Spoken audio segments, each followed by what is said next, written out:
Kia ora, good afternoon. Welcome back to this News Hub breaking news special. A gunman with an automatic weapon has opened fire on a mosque in central Christchurch. We are on standby for a statement from the Prime Minister at 4 o'clock. There are unconfirmed reports as many as 27 people are dead, including children. We must stress those numbers are unconfirmed, just reports at this stage. There were 500 people in the mosque at the time of the shooting. The shootings are thought to have happened at two mosques, one in Deans Avenue and one on Linwood Avenue. There are reports a bomb was also found inside a car that crashed on Strickland Street. All schools in Christchurch are now in lockdown, as is the Christchurch City Council building. There also appears to be another active shooting incident at Christchurch Hospital, where the casualties have been taken. News Hub reporter Erin Speedy is at Christchurch Hospital right now. We're going to go live to her. Erin, what is the latest you're hearing? Well, Mitch, we can't confirm at this stage if there has been a shooting here at Christchurch Hospital, but what we do know is the hospital is in lockdown. There's armed guards at every door. Nobody is allowed in and nobody is allowed out of the hospital, and that's what they're telling us. All appointments for the day have been cancelled, including all of those outpatients and inpatients. OK, Erin, you're right outside the hospital now, right on the edge of Hagley Park. Can you describe the situation? Are you seeing police officers? What are you seeing where you are? So there's a lot of police officers around, as I said just before. There's armed police at every door to the hospital, and there's cordons in place. Now, we did see armed guards going car to car, searching, looking inside those windows, obviously looking for something, not sure what exactly that was. Now, I did come from the mosque on Deans Ave previously, and talking to people as they were coming out, there was a lot of terrified people, a huge police presence there too, obviously. And they were saying that they saw at least 20 to 30 people get shot just at that one mosque. OK, Erin, you've been at the mosque, as you said, you're now at the hospital. What is police and authorities telling anyone that is in the central city area? What's the message if people are out and about this afternoon? What are they telling them? The message for people is to stay indoors, stay safe, get off the roads and keep inside. A lot of buildings are in lockdown, including the council, schools, different businesses going into lockdown as we speak. Everyone trying to keep inside and safe. OK, that is our Christchurch reporter Erin Speedy outside Christchurch Hospital right now. We are going to go back to Wellington, though, where our political editor Tova O'Brien is standing by. Tova, what information for us do you have right now? I've heard from some senior members of the Parliament that they've been briefed. They're told that they've heard nothing yet to confirm that it's any more than one person. It's suspected that the New Zealand SIS, our domestic intelligence agency, would also be involved with this investigation at this point, so we'll no doubt hear more about that from the Prime Minister when she addresses New Zealand at 4 o'clock. OK, Tova, and you spoke before about the political reaction to this. I know a number of politicians have put statements and things like that out. Can you tell us what they've had to say, and when are we going to hear from the Prime Minister? So we'll hear from the Prime Minister at 4 o'clock, and politicians across the Parliament are putting out statements of condolences, of support to the people of Christchurch. The message really from everyone here is to listen to the police instructions, to get off the streets, that schools are in lockdown, that religious institutions are closed, that if anyone sees anything suspicious to contact police. Here at Parliament it's fairly quiet, all the MPs are off in their electorates, but politicians are going to be reconvening here. Senior ministers are returning to Wellington to deal with this crisis. The Parliament itself hasn't gone into any kind of ramped up state of security. I talked to the head of security here. They are having meetings about it at the moment to see what to do, and I talked to the Speaker as well, and he's expecting to take guidance from police and other security agencies about what to do at the Parliament and whether there needs to be any kind of increased security here in Wellington. OK, Tova, thank you. OK, we are going to go back now to Christchurch, where Thomas Mead has been reporting for us this afternoon. He joins us now live again. Thomas. Hi again, Mitch. I'm here with Jill Keats, who was driving past at the time that this shooting took place. Jill, could you tell us, just break down for us what you saw and what happened this afternoon as you were driving down Deans Avenue? Well, I was heading towards Riccarton Road. I was actually going to the mall for an early lunch with my sister who came in from the peninsula. Okay. And I heard and saw what I thought were firecrackers, and I saw young fellas running down the street And then all of a sudden it got quite violent, and I thought, no, that's not firecrackers. And they started falling, and one fell just to the left of my car and one fell to the right. And for a few minutes I stopped the car in shock, and I leaned either way, I'm not sure, left, I think, across the seats to try and avoid getting shot. And apparently a bullet went sailing over my car and struck the one in the back. And he's all right, the guy. He was very good. And we pulled up, and I opened up my doors, or my driver's door, and got out, and the guy in the black Commodore, whatever it was, come up and said, "You all right?" And I said, "Yeah, I'm good, I haven't been shot."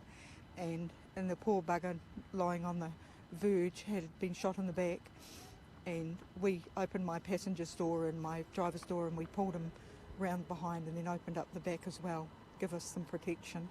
And he had a first aid kit, and he crouched and ran all the way back to get it. And he lifted up his shirt and he dressed it, and I put the pressure on.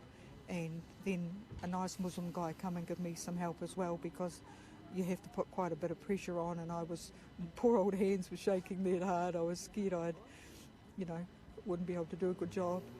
And and the worst thing was we could hear the ambulances, but they couldn't get to us. And then a nice guy on the other side, who was on the other side, he put 3 people in his car and took them to hospital.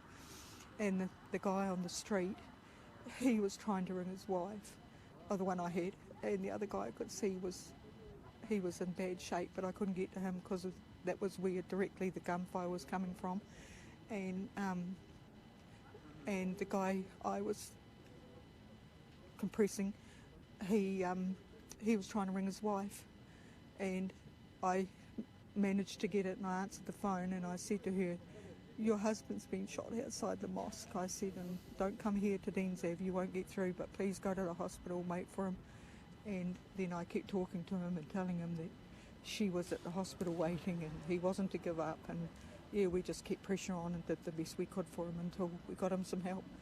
And in the meantime, the poor guy across the road passed away, and my car's still down there.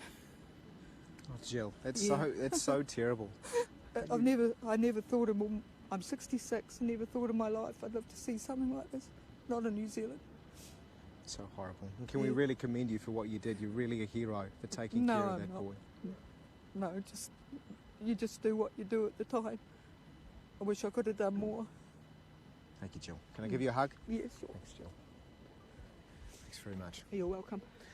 So, look, Mitch, the accounts are just pouring in. Another shooting, this time people running from the mosque, shot as they were leaving, people driving past, stopping to help and compress and doing as much as they can while people were outside dying on the street. This is a clear, senseless act of violence, people doing as much as they can to respond, the human spirit coming through in a terrible, terrible time.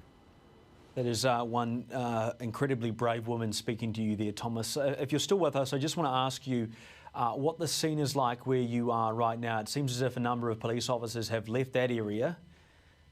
Okay, I think Thomas has left us. That's right. Yeah. Go ahead, Thomas. That's right, Mitch. It is a lot calmer now. It appears a lot of the police officers who were here initially very heavily armed were here a few minutes after it was initially reported, and they were carrying large rifles, taking cover behind vehicles, screaming at people, "Get out, get out, get out, get out." Clearly the shooter was still active at that time. But it appears the police presence has subdued somewhat. There are still some officers here, but they have vacated this area and potentially head to another area. So look, now the scene is full of family members who are coming down, waiting to get some information about those inside the mosque. We've spoken to another man a few moments ago who's waiting to hear from his wife, and the people here are all just waiting to hear from those they love inside this mosque after this tragic, awful time. It really is, Thomas. This is making international headlines right now. I've just seen alerts from the Guardian in the UK and the New York Times as well. We are getting across to the Prime Minister, who's about to speak from the Devon Hotel in Taranaki in a couple of minutes. But Thomas, maybe if you could just recap what you have been hearing for some of these witnesses you've spoken to this afternoon.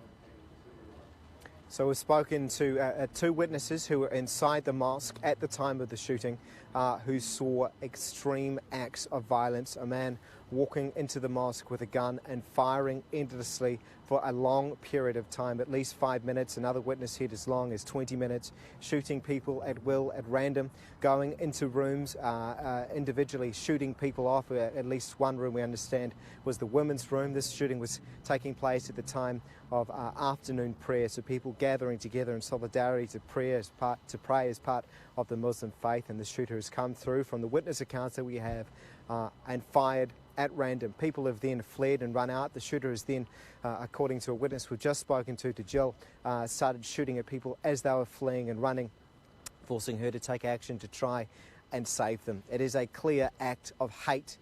There will be a number of people injured, a number of people who have died, and we have seen ambulances rushing to and from this scene endlessly. Although in the last 20 minutes, half an hour or so, I have not seen an ambulance rush back through here, so it appears that they have got on top of the number of injuries, and those injured will hopefully be now at Christchurch Hospital, at a triage centre that we understand that has been set up, getting the treatment after this awful act.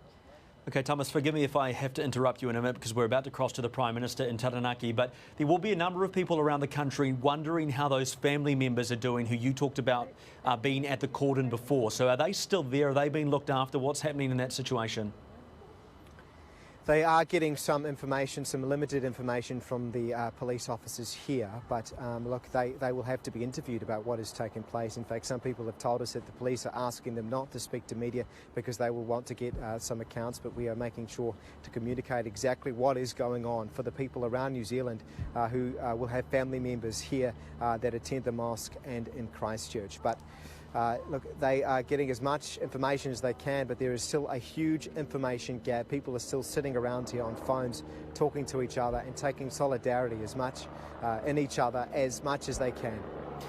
Thomas, can you see many people walking around that area, or has it completely cleared out after that message went out from police to clear the area? Are people listening and staying away? They had, now that you mentioned it, Mitch, the area has cleared out quite a bit. We are standing near a very busy road, Morehouse Ave, which at this time of day would normally be absolutely packed. And half an hour ago, it was absolutely full of people, presumably who were not aware of this, just driving home. But the amount of traffic has decreased a lot. Looking at it now, there is only a few cars going back and forth, and other than family members and those affected coming to this area to try and get what information they can, it appears people are heeding that advice. Now, this area is a dense office area. There are a number of large offices, professional people working around here, and also a number of residential homes along Deans Avenue. There's a number of flats and general houses just off shooting here, and it is near one of the busiest roads in Christchurch, Riccarton Road, which runs past a popular mall. So it is good to see that people are heeding the advice of officials and staying away, and we'd like to reiterate that if you are in Christchurch at the moment, please stay away from this area to allow the family to come down and be able to park and find a place to come in at this cordon. That is good advice. Thomas, just stay there. We're going to go to a statement now from the New Zealand Police, which has come out in the last couple of minutes. It says police is responding to a very serious and tragic incident involving an active shooter in central Christchurch. One person is in custody. However, police believe there may be other offenders. This is an evolving incident and we are working to confirm the facts. However, we can confirm there have been a number of fatalities. Police is currently at a number of scenes. We understand that there will be many anxious people, but I can assure New Zealanders that police is doing all it can to resolve this incident. We urge New Zealanders to stay vigilant and report any suspicious behaviour immediately to 111. We are mobilising resources nationally and support is being brought into the district. We are still working to resolve this incident and we continue to urge Christchurch residents to stay inside. We ask all mosques nationally to shut their doors and advise that people refrain from visiting these premises until further notice. I'll just recap that last part of that press release there from police. We are still working to resolve this incident and we continue to urge Christchurch residents to stay inside. We ask all mosques nationally to shut their doors and advise people refrain from visiting these premises until after further notice. Now, pictures have emerged of what's believed to be a suspect being apprehended by police. These pictures are just in right now, and we can see some video footage on your screen that's been filmed off a mobile phone. It looks like a car has been pulled over on the side of the road. Looked to be a Subaru Forester. You can see blurred vision there of what appears to be police taking a person down. We don't know which part of Christchurch this is at this stage, but there are a number of armed police, and that's likely to be the offender police talked about in that press release, but they have mentioned there is possibly more people at large at the moment.